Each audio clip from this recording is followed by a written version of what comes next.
Good morning. My name is Melissa Rivera O'Brien, and today I'll be discussing the benefits of universal health care. So, why am I qualified to talk about this subject? Well, I think I am because I've been working in healthcare for about 7 years.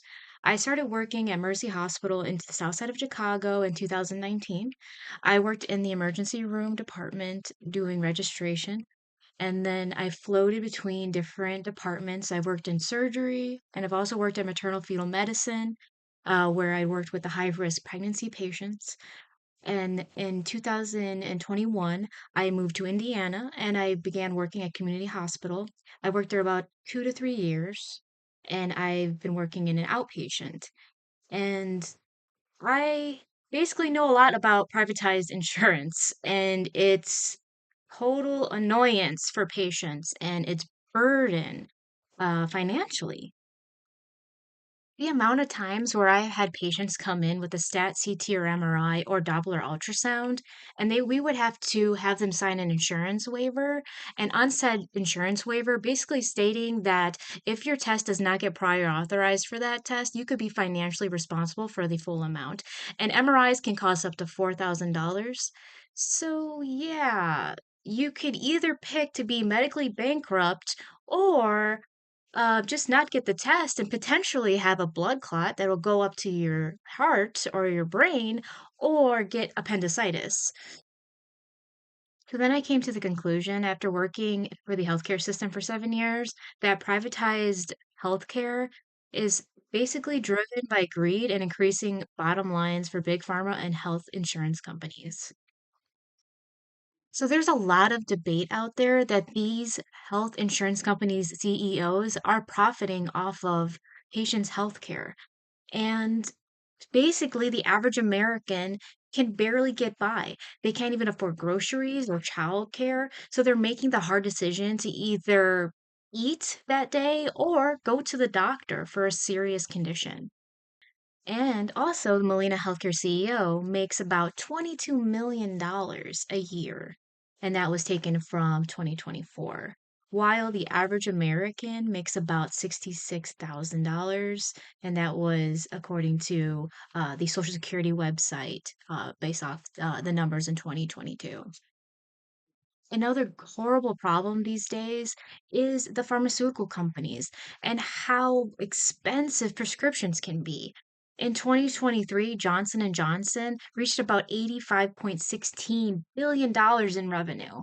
Stellara, their most profitable drug, being $2,000 per dosage. An awesome development is that in the recent years that insulin was actually capped at $25 for its medication, and before that, insulin was insanely expensive. My husband, he has type 1 diabetes. He was diagnosed when he was 17. When I first met him in 2015, his parents had to buy his insulin from India and Canada because it was a lot cheaper, and they were still paying $1,100 for 4 pens of Lantus insulin. So, how can universal healthcare benefit us? Well, it could prevent medical bankruptcy. And according to the National Bankruptcy Forum, medical debt is the number one reason for people to file bankruptcy in the US. And in 2017, about 33% of all Americans with medical bills report that they were unable to pay for basic necessities like food, health, and housing. And universal healthcare could have saved us during the COVID epidemic. According to an article from the Britannica, a study done in June of 22 found that the US could have saved $105.6 billion in COVID admission costs with single payer universal healthcare.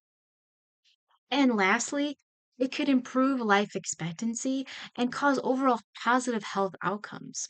Researchers from Yale School of Public Health and colleagues estimated more than 131,000 COVID deaths and almost 78,000 non COVID deaths during the epidemic could have been prevented with universal health care in 2020 alone. I have experience at the current office that I'm working at, the OBGYN with 219 Health Network, that outpatient costs can be very expensive. I've seen a copay that was over $100 just for seeing the doctor, and that's about a third of a price for the outpatient visit. It is those expensive copays that deter patients from getting help.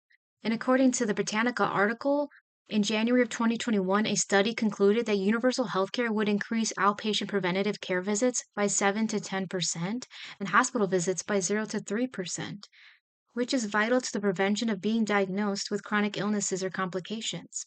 If a patient is being monitored or managed by a primary or specialty doctor, a person is less likely to be admitted to the ER or hospitalized for said condition. In conclusion, the US, already to an extent, has universal health care for some. The government should expand the system to protect everyone. An interview with Bernie Sanders, state senator, he mentioned his plan to expand Medicare for all by decreasing the age from 65 to 55 and also provide medication, vision, and hearing benefits to Medicare A and B. And according to an article in Britannica, every citizen pays into the national insurance plan, that is Medicare, Medicaid, and TRICARE. Administrative costs are lower because there is one insurance company. The government also has a lot of leverage to force medical costs down. And countries like Canada, Taiwan, South Korea, and all have national health insurance. The biggest concern for many taxpaying Americans is that the federal tax costs will be so much higher if they implemented universal health care. However, already, a lot of our taxes are being subsidized financing the military. Universal healthcare could benefit many Americans, like my husband, who struggle with their chronic illnesses and depend on medications to live and treatments to thrive, as well as easing the anxiety about how much it will cost and if they can afford food or shelter.